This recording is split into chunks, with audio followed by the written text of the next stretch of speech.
Hey guys, good afternoon. I'm Nathaniel Ibalye, the first discussant for today's topic.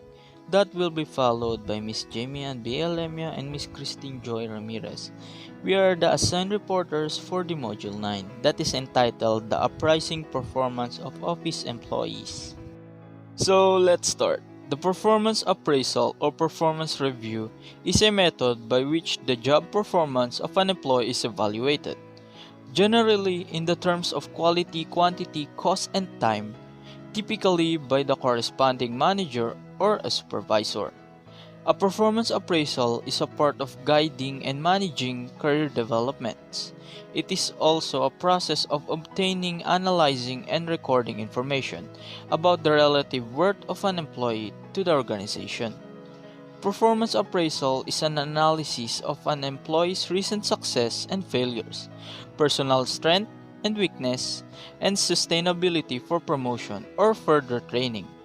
It is also the judgment of an employee's performance in the job based on the consideration other than the productivity alone.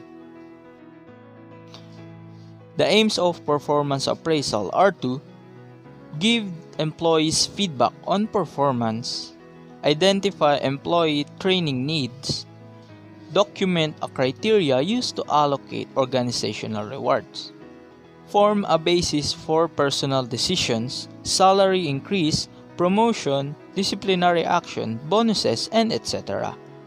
Provide the opportunity for the organizational diagnosis and development. Facilitate communication between employee and administration. Validate section techniques and human resource policies to meet federal equal employment opportunity requirements. To provide performance through counseling, coaching, and development. So next we have the method. Method is a common approach to assets performance is to use a numerical or scalar rating system whereby the managers are asked to score an individual against number of objectives or attributes. In some companies, employees receive assessments from their managers, peers, subordinates, and customers, while also performing a self-assessment. This is known as a 360-degree appraisal and forms a good communication patterns. So here are the most popular methods used in the performance appraisal process. It includes the following: the management by objectives, 360-degree appraisal, behavioral observation scale, behaviorally anchored rating scales. Next, we have the trait-based system. This system relies on the factors such as integrity and consciousness are also commonly used by businesses. The scientific literature on the subjects provide evidence in assessing employees on factors such as this should be avoided. The reason for this are twofold. So number one, because trait-based systems are by definition based, it is based on personality traits. They make it difficult for a manager to provide feedback that can cause positive changes in the employee's performance. This is caused by the fact that personality dimensions are for the most part static, and while the employee can change a specific behavior, they cannot change their personality. So, for example, a person who lacks integrity may stop lying to a manager because they have been caught, but they still have low integrity and are likely to lie again when the threat of being caught is gone. Number 2. Trait-based system. Because they are vague, are more easily influenced by the office politics, causing them to be less reliable as a source of information on an employee's true performance. The vagueness of these instrumentals allows managers to fill them out based on who they want to or feel should get a raise, rather than basing on the score specific behaviors employees should or should not be engaged in. These systems are more likely to leave a company open to discrimination claims because a manager can make a biased decision without making to back them up with specific behavioral information. The characteristics of performance appraisal system. Some companies recognize the need to provide employees feedback regarding performance. One method of providing performance feedback is through a performance appraisal. The employees may depend on appraisal for such things as increase in pay, promotions, or other employee rewards such as tips, bonuses, gifts, and etc. The companies that conduct performance appraisal may have written policies in the place that refers to the timelines, the type of performance rating, and clearly defined process. Some companies may also require self-appraisal by employees or even hire outside consultants to conduct the appraisals. So we have four characteristics of performance appraisal system. 1. Appraisals match the job description. 2. Appraisals are legally compliant. 3. Appraisers should be trained. 4. Appraisal systems requires a follow-up. Here are the characteristics of performance appraisal system. Number 1. Appraisals match the job description. The performance appraisal should match the job description and standards set for the performance objectives. So, for example, an employee who does word processing could be appraised based on the number of errors and timeliness of work, as there are standard sets for that particular job. It may be unfair to appraise a word processing employee on the phone skills if it is not part of the job description.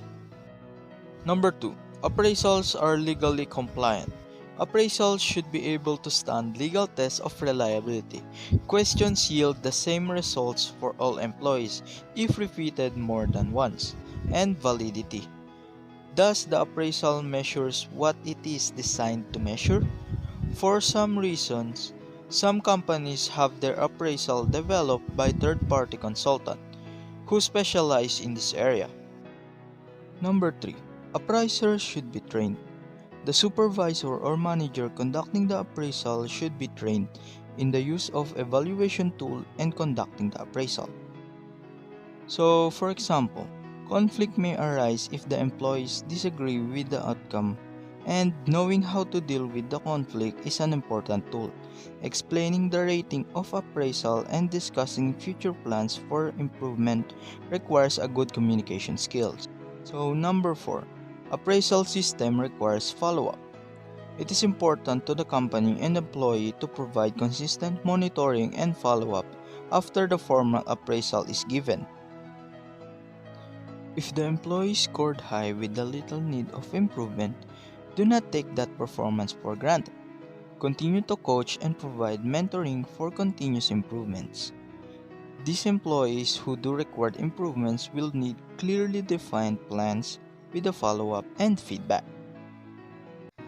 To continue the report of Mr. Nathaniel Iballe, first I would like to introduce myself.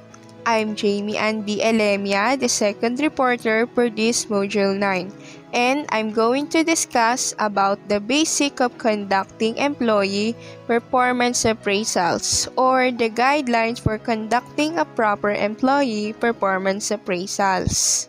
So, yearly performance reviews are critical. Organizations are hard-pressed to find good reasons why they can't dedicate an hour-long meeting once a year to ensure the mutual needs of the employee, and so organizations are being met. So performance reviews help supervisors feel more honest in their relationships with their subordinates and feel better about themselves in their supervisory roles.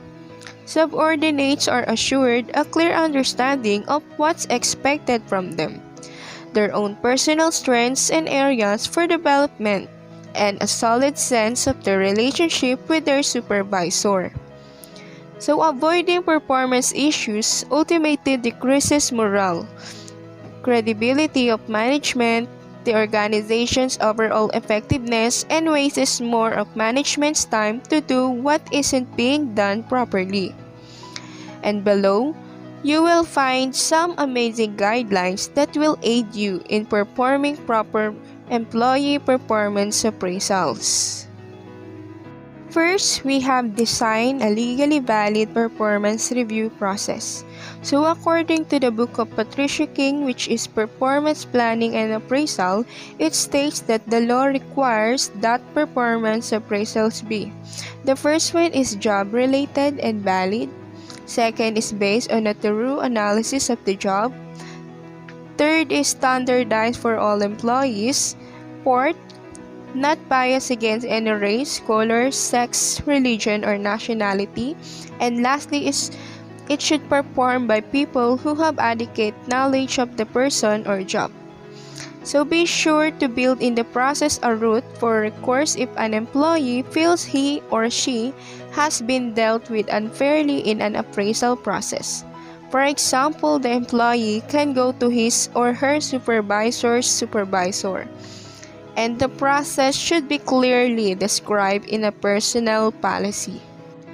Second, we have designed a standard form for performance appraisals. First, it includes the name of the employee. Second is the date the performance form was completed, and the dates that is specifying the time interval over which the employee is being evaluated. Third is performance dimensions, which include the responsibilities from the job descriptions and any assigned goals from the strategic plan, along with needed skills such as communications, administrations, and etc. The fourth is a rating system that includes poor, average, good, and excellent. Fifth is space for commentary for each dimension. It is a final section for overall commentary and for action plans to address improvements. And lastly is lines for signatures of the supervisor and employee. These signatures may either specify that the employee accepts the appraisal or has seen it. It's depending on wording on the form. Next, schedule the first performance review for 6 months after the employee starts employment. So in this third guidelines, we should schedule another 6 months afterwards and then every year on the employee's anniversary date. Next, we should initiate the performance review process and upcoming meeting. So tell the employee that you're initiating a scheduled performance review and remind them of what's involved in the process, and then schedule a meeting about 2 weeks in advance. Fifth is have the employee suggest any updates to the job description and provide written input to the appraisal. Have them record their input on their own sheets so their feedback will be combined on the official form later on in the process. You and the employee can exchange each of your written feedback in the upcoming review meeting. Note that by now, employees should have received their job descriptions and goals well in advance of the review, and for example, a year before. The employee should also be familiar with the performance appraisal procedure and form. 6 is document your input. Reference the job description and performance goals. First, be sure you are familiar with the job requirements and have sufficient contact with the employee to be making valid judgments. Second is don't comment on the employee's race, sex, religion, nationality, disability, or veteran status. Third is record major accomplishments, exhibited strengths and weaknesses according to the dimension on the appraisal form. And fourth is suggest actions and training or development to improve performance. And use examples of behaviors wherever you can in the appraisal to help avoid counting on hearsay. And lastly is always address behaviors, not characteristics of personalities, because the best way to follow this guideline is to consider what you saw with your eyes. Be sure to address only the behaviors of that employee, rather than behaviors of other employees. 7. Hold the performance appraisal meeting. State the meeting's goals of exchanging feedback and coming to action plans where necessary. In the meeting, let the employees speak first and give their input. Respond with your own input, then discuss areas where you disagree. Next is attempt to avoid defensiveness. Admitting how you feel at the present time helps a great deal. And discuss behaviors, not personalities. Next is avoid final terms such as always, never, and etc. Last is encourage participation and be supportive. Come to terms on actions where possible and try to end the meeting on a positive note. Next, number 8, updating and finalize the performance appraisal form. We should add a grade to commentary on to the form. And note that if the employee wants to add attach written input to the final form, so he or she should be able to do it.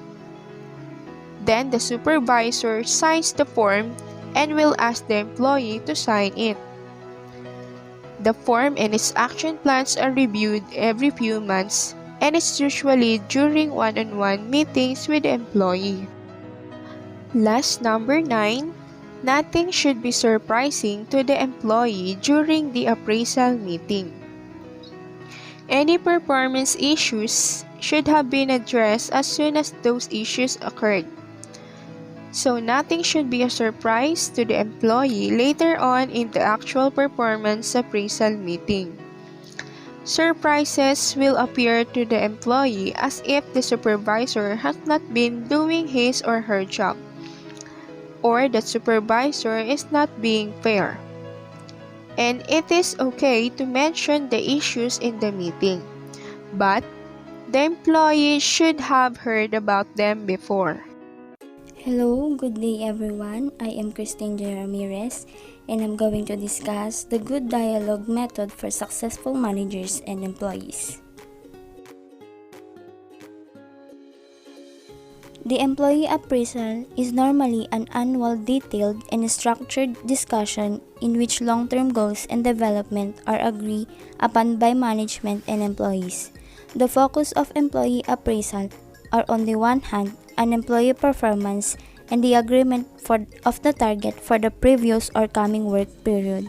On the other hand, the needs and personal satisfaction of the employee in his or her work environment. Leaders is only effective when employee receive proper orientation. Thus, the employee appraisal in conjunction with agreed target is not only the employees orientated but also a very effective method of leadership. Ultimately, clear target agreement are an excellent foundation for performance evaluation and reward, which are essential components of employee appraisal. The question of appraisal criteria, which performance can be evaluated, is of equal concern to employees and management. An individual can never be judged on his or her performance and attitude. Thus, the establishment and comprehensibility of appraisal criteria is fundamental and must, to be fair, be already agreed upon in the employee appraisal discussion. The employee should always have the possibility of aligning his work practices to these targets. Moreover, it is important that these goals are realistic and realizable, as well as being a motivating challenge for the individual. A promotion is the advancement of an employee's rank or position in an organization hierarchy system. Promotion may be an employee's reward for performance, for example, is positive appraisal. Before a company promotes an employee to a particular position, it ensures that the person is able to handle the added responsibilities by screening the employee with interviews and testing, and giving them training or on-the-job experiences. A promotion can involve advancement in terms of designation, salary and benefits, and in some organizations, the type of job activities may change a great deal. Elements. A promotion can involve advancement in terms of designation, salary and benefits, and in some organizations, the type of job activities may change a great deal. In many companies and public service organizations, more senior positions have a different title. An analyst who promoted become a principal analyst. An economist becomes a senior economist, or an associate professor becomes a full professor. The amount of salary increases associated with the promotion varies a great deal between industries and sectors, and depending on that, what part of the hierarchical ladder of an employee is moving between. The degree to which job activities change varies between industries and sectors. In some fields, even after the employee is promoted, he continued to do similar work. For example, a policy analyst in the federal government who is promoted to the post of senior policy analyst will continue to do similar tasks such as writing, briefing notes, and carrying out policy research. The difference may be in the complexity of the files that the individual is assigned to or in the sensitivity of the issues that he is asked to deal with. Different organizations grant the hiring and promoting managers different level of discretion to award promotions. In some part of the private sectors, the senior management has a very high level of discretion to award promotions, and he can promote employees without going through much of procedures, formalities such as testing, screening, and interviewing. Example of promotions. These are the example of promotions. HR assistant receive a promotion to HR generalist. HR generalist receive a promotion to dual role of HR generalist and employee development coordinator. HR generalist is given a promotion to HR manager. HR manager is given a promotion to manager of human resource and administration. HR manager is promoted to HR director. HR director receives a promotion to HR vice president. HR vice president becomes vice president of global human resources or vice president of talent acquisition, management, and development.